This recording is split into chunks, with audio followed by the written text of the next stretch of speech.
கல் உப்பு, வெந்தயம், கடுகு, எள்ளு எடுத்திருக்கேங்க. இது எல்லாத்தையும் சேர்த்து பவுடர் பண்ணிக்கணும். 1 கிலோ மாங்காய் எடுத்திருக்கேன்.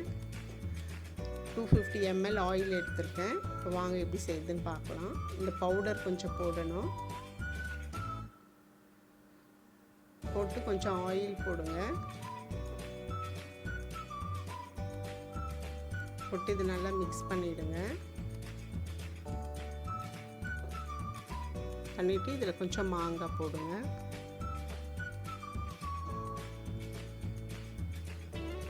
திரும்பவும் கொஞ்சம் பவுடர் போடுங்க. இதில்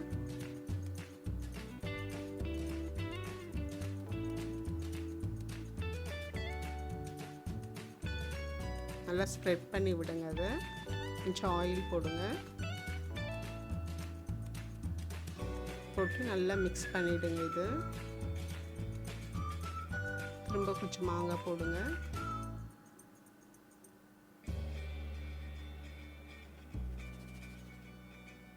திரும்ப இந்த பவுடர் போடுங்க.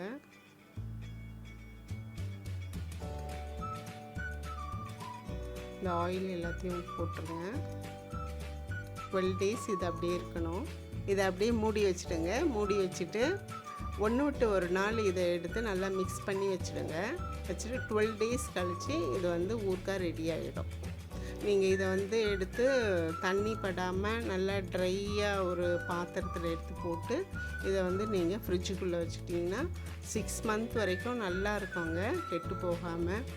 ரொம்ப டேஸ்ட்டாக இருக்கும். செஞ்சு பார்த்துட்டு உங்கள் கமெண்ட்டை போடுங்க.